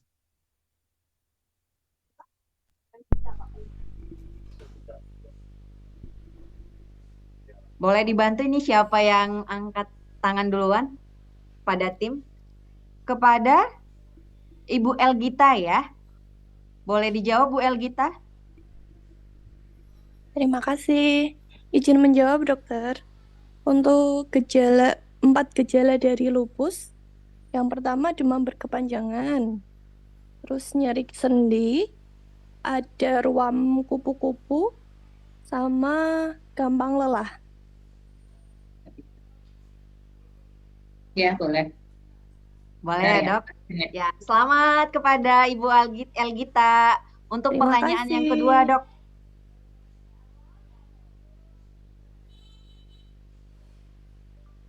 Sebutkan faktor-faktor yang mempengaruhi penyakit lupus kepada Ibu. 3 faktor yang menyebabkan seorang itu bisa terkena lupus. 3 faktor yang menyebabkan bisa terkena penyakit lupus. Tadi yang pertama Ibu Asi ya. Kepada Ibu Asi silakan Bu. Ya, 3 faktor itu bisa dari lingkungan, bisa dari hormon, ataupun genetik atau epigenetik. Bagaimana Dok? Cukup? Jawabannya sudah cukup kah Dok? Atau butuh dijelaskan? Masih di mute Dok. Jawabannya di mana? Boleh Dari diulang Ibu lingkungan, Asi? ya, jawabannya dari lingkungan, dari hormon, ataupun genetik. Jadi 3 faktor. Ya, benar. Sudah bisa ya. Selamat kepada Ibu Asi. Terima kasih kepada peserta Bapak dan Ibu yang berpartisipasi pada hari ini di webinar kita mengenai tentang lupus, gejala penyebab dan pengobatannya. Kita akan berikan hadiah kepada teman-teman yang berhasil menjawab kepada 2 orang tadi, kepada Ibu Asi dan Ibu Elgita ya.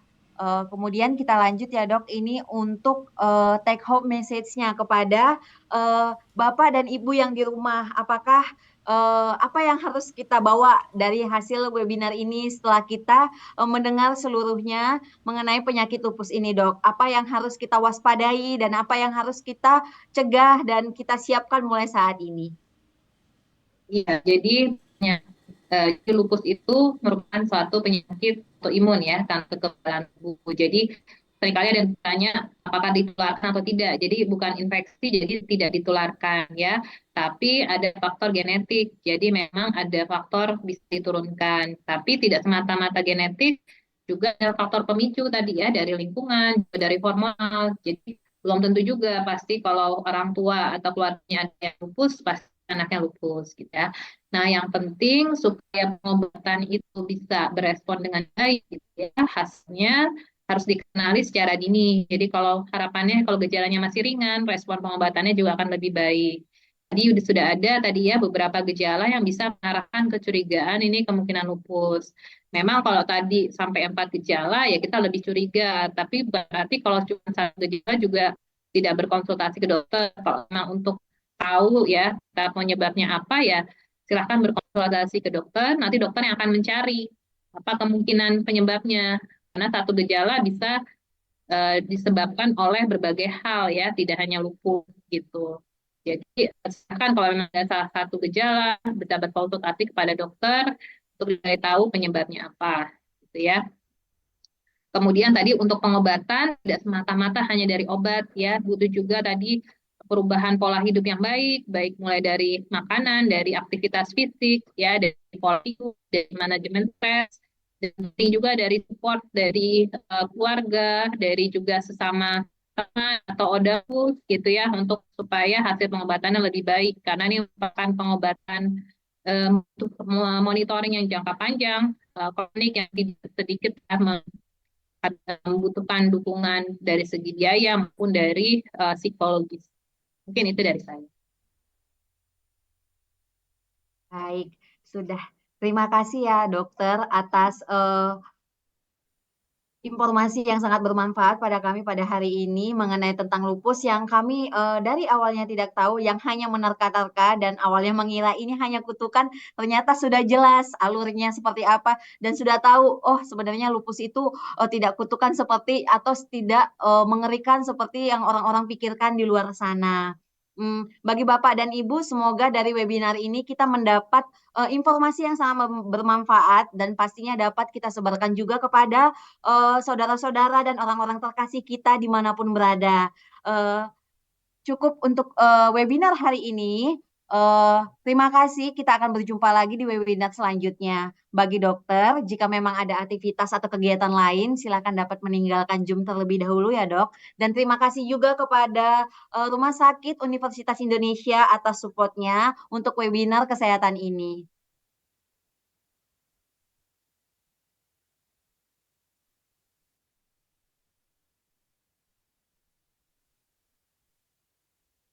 Kita lanjut untuk mendengarkan atau melihat juga video dari imunoterapi yang berhubungan juga dengan lupus yang sudah ada saat ini juga di klinik Simas Sehat.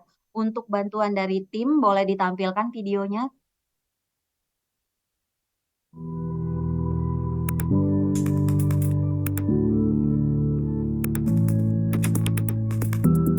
Saat ini, kita hidup dalam dunia yang penuh dengan ancaman kesehatan.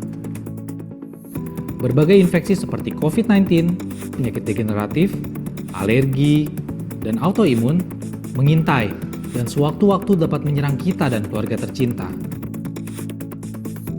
Perubahan iklim, polusi, dan gaya hidup tidak sehat, stres, serta kesibukan membuat tubuh menjadi lemah dan makin rentan. Klinik Simas Sehat Sejahtera berlokasi di tengah metropolitan Jakarta. Kini menghadirkan layanan imunoterapi Nusantara by Terawan.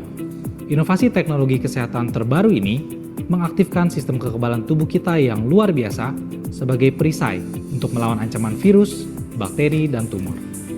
Imunoterapi Nusantara by Terawan memanfaatkan sel dendritik sebagai jenderal yang akan mengatur pertahanan imun dan regulasi respon kekebalan. Prinsip terapi sel dendritik telah digunakan luas untuk berbagai infeksi, alergi, autoimun, bahkan kanker. Terapi imun ini teruji keamanannya karena diambil dan dikembangkan dari sel darah pasien sendiri. Saya memiliki masalah dengan hipertensi, lalu saya punya masalah dengan vitiligo. Vitiligo ini termasuk kategori autoimun. Sebelumnya saya menderita penyakit autoimun yang menyerang sendi-sendi kecil pada bagian lengan juga. Di hidung di sebelah kiri saya itu seperti sinus ya, jadi selalu ada yang mampet gitu. Saya kurang bisa tidur nyenyak di malam hari. Sebelumnya saya punya kecenderungan kolesterol saya di atas 200. Ada kolesterol yang mungkin membuat badan saya itu cepat lelah. Setelah imunoterapi itu saya lebih fit. Daya tahan tubuh saya meningkat. Kayak punya power gitulah, udah nggak gampang capek. Saya ngerasakan pernapasan lebih baik ya. Dan di bagian kiri hidung yang tersumbat itu saya tidak merasakan sih sampai hari ini. Saya jadi bisa tidur lebih nyenyak. Saya merasa saya mendapatkan istirahat yang cukup gitu setelah imunoterapi. Sedangkan untuk vitiligonya sendiri saya lihat tidak ada pertambahan luas area yang signifikan. Mari tingkatkan kesehatan dan imunitas tubuh. Daftarkan diri Anda dan keluarga untuk layanan Imunoterapi Nusantara by Terawan pada laman imunoterapi.id.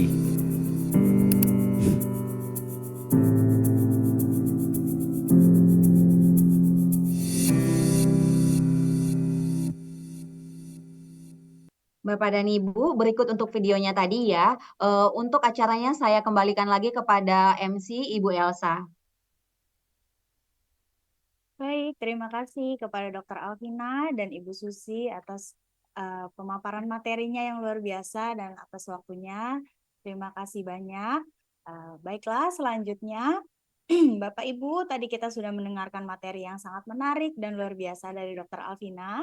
Kemudian kita juga sudah mendengarkan beberapa pertanyaan dari teman-teman peserta webinar kita yang tentunya sangat bermanfaat juga bagi kita semua ya. Kemudian bagi Bapak Ibu peserta yang ingin melanjutkan konsultasi bersama Dr. Alvina, Bapak Ibu dapat berkonsultasi secara langsung. Berikut kami akan tampilkan untuk jadwal Dokter Alvina dengan Rumah Sakit Universitas Indonesia yang menyediakan untuk konsultasi terkait dengan dental.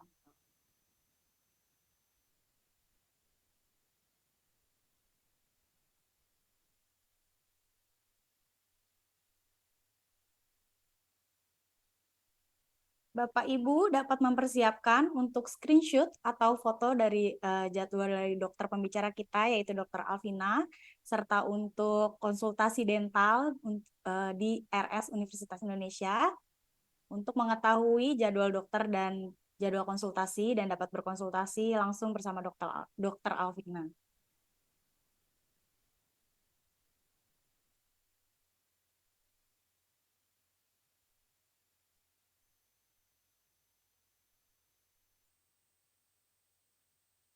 Nah, berikut untuk konsultasi mengenai dental scaling, Bapak Ibu juga dapat men-screenshot yang diselenggarakan oleh Rumah Sakit Universitas Indonesia.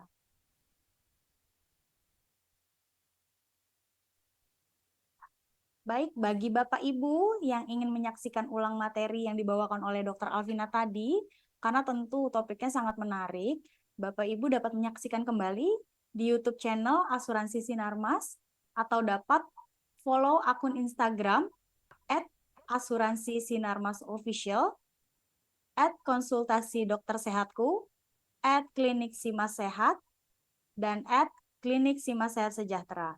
Karena tentu terdapat banyak sekali informasi menarik terkait event atau webinar yang akan diselenggarakan oleh PT Asuransi Sinarmas. Atau Bapak Ibu juga dapat mendownload aplikasi Asuransi Sinarmas Online, karena di sana Bapak Ibu dapat melihat seluruh rangkaian webinar yang sudah diselenggarakan oleh Asuransi Sinarmas dari tahun sebelumnya hingga webinar pada hari ini, dan juga dapat dibagikan kepada orang-orang atau saudara-saudara terkasih kita. Saat ini kami akan menampilkan bagaimana cara atau tutorial dalam menggunakan aplikasi Asuransi Sinarmas Online yang dapat Bapak Ibu download pada Play Store untuk Android dan App Store untuk iOS. Hai semuanya, saat ini Asuransi Sinarmas sudah memiliki sebuah aplikasi yang dapat memudahkan Bapak Ibu sekalian untuk melihat kembali seluruh rangkaian webinar yang sudah diselenggarakan oleh Asuransi Sinarmas. Nama aplikasinya adalah Asuransi Sinarmas Online yang dapat didownload di App Store dan Play Store.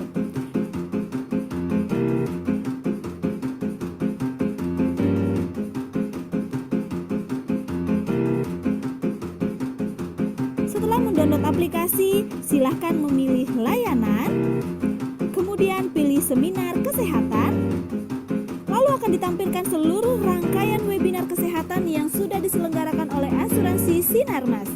Silakan memilih materi webinar mana yang mau ditonton atau dibagikan kepada keluarga dan orang-orang terkasih. Selamat mencoba ya!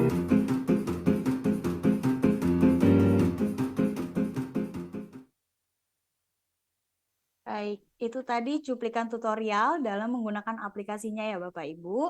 Dan Bapak Ibu dapat mendownload serta dapat membagikan materi-materi yang sangat menarik dan bermanfaat kepada orang-orang terkasih kita. Baik, untuk Bapak Ibu yang hadir pada webinar hari ini, kami undang kembali untuk dapat mengikuti webinar kesehatan selanjutnya di 2 minggu yang akan datang, yang tentunya terdapat topik yang tidak kalah menarik dari webinar hari ini. Nah, Bapak Ibu juga dapat mengupdate mengenai webinar di aplikasi Asuransi Sinarmas Online. Kemudian Bapak Ibu juga dapat men-scan barcode yang sudah tersedia untuk mendaftarkan email dari Bapak Ibu agar Bapak Ibu mendapatkan info terkait webinar kita selanjutnya. Nah, dan saat ini kita akan menyaksikan cuplikan video dari Klinik Simas Sehat Sejahtera mengenai pemeriksaan kanker terbaru yang bernama RGCC. Kita juga akan menyaksikan informasi mengenai apa itu RGCC.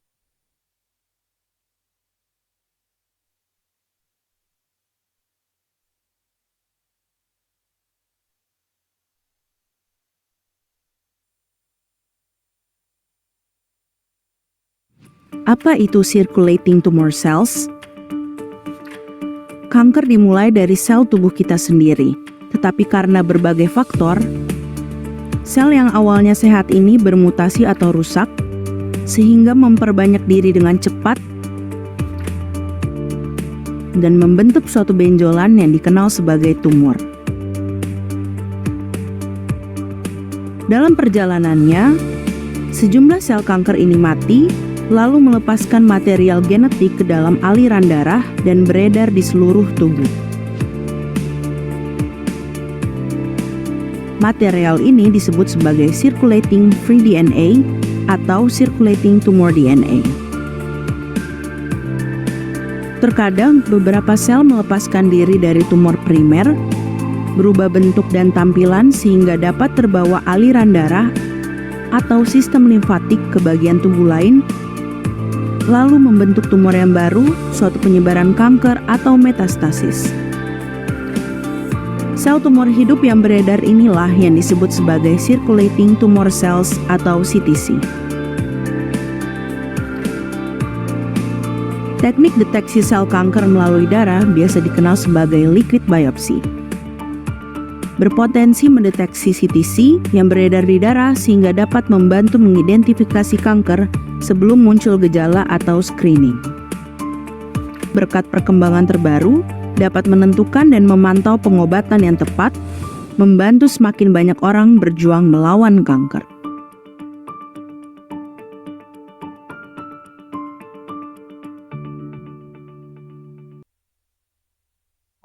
Baik, itu tadi cuplikan video mengenai RGCC. Bapak Ibu, bersama ini juga kami informasikan bahwa terdapat layanan imunoterapi by Dr. Terawan dan layanan pemeriksaan kanker di Klinik Sima Sehat Sejahtera. Bagi Bapak Ibu yang berminat, silakan untuk menghubungi Klinik Sima Sehat Sejahtera. Baik, kita masuk ke sesi yang ditunggu-tunggu, yaitu sesi mengumumkan nama pemenang dari peserta yang sudah aktif bertanya dan sudah menjawab pertanyaan dari Dr. Alvina. Dan nama-nama pemenang kita hari ini terdapat 8 orang pemenang.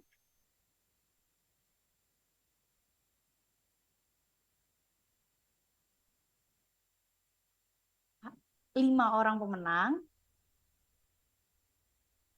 yaitu ada dari Bapak Sandi Eko, Bapak Ray, Ibu Asih, Ibu El Gita, dan Ibu Nita Witanto. Selamat kepada 5 teman-teman kita yang pemenang yang sudah bertanya dan menjawab pertanyaan dari Dr. Alvina. Kepada Bapak Ibu pemenang, silakan untuk menuliskan alamat lengkap di link kuesioner. Khususnya bagi 5 orang pemenang kita pada hari ini, karena hadiahnya akan kami kirimkan ke alamat yang tertera sesuai yang diisi pada link kuesioner. Kemudian, himbauan juga bagi peserta yang menang, tetapi tidak menuliskan alamat lengkap dan nomor HP, maka hadiahnya tidak akan kami kirimkan ke alamat Bapak Ibu. Baik Bapak Ibu, itu tadi pengumuman sekaligus penutup untuk webinar kita pada hari ini. Kami segenap manajemen asuransi Sinarmas mengucapkan terima kasih kepada seluruh peserta yang hari ini sudah bergabung dan berpartisipasi pada webinar pada hari ini. Semoga dari seluruh rangkaian webinar yang telah diselenggarakan oleh PT Asuransi Sinarmas dapat memberikan banyak manfaat dan ilmu yang dapat diterapkan di kehidupan sehari-hari kita, serta dapat menjadi ajang silaturahmi bagi kita semua yang ada di sini. Kami juga mengucapkan banyak terima kasih kepada Rumah Sakit Universitas Indonesia dan kepada Dr. Alvina yang sudah bersedia menyediakan waktu dan dukungannya kepada webinar kesehatan PT Asuransi Sinarmas. Dan tidak lupa juga kami ucapkan banyak terima kasih kepada seluruh panitia dan petugas yang sudah mengambil bagian untuk mempersiapkan webinar pada hari ini, sehingga webinar hari ini dapat berjalan dengan baik. Baik, saya Elsa Fitrianti, Provider Relation Asuransi Sinarmas. Mohon undur diri, mohon maaf apabila terdapat kata dan perbuatan yang kurang sesuai selama acara webinar berlangsung. Untuk menutup webinar kali ini, izinkan saya untuk menyampaikan pantun. Burung nuri terbang tinggi, hinggap manis di pohon kelapa. Webinar berikutnya ada di 8 Juni. Jangan lupa ajak teman serta keluarga semuanya. Bapak Ibu, jangan lupa untuk hadir kembali di webinar kesehatan selanjutnya pada tanggal 8 Juni 2024 dan jangan lupa untuk mengisi link kuesioner. Salam sehat semuanya, jangan cemas, ada Simas. Selamat siang, terima kasih.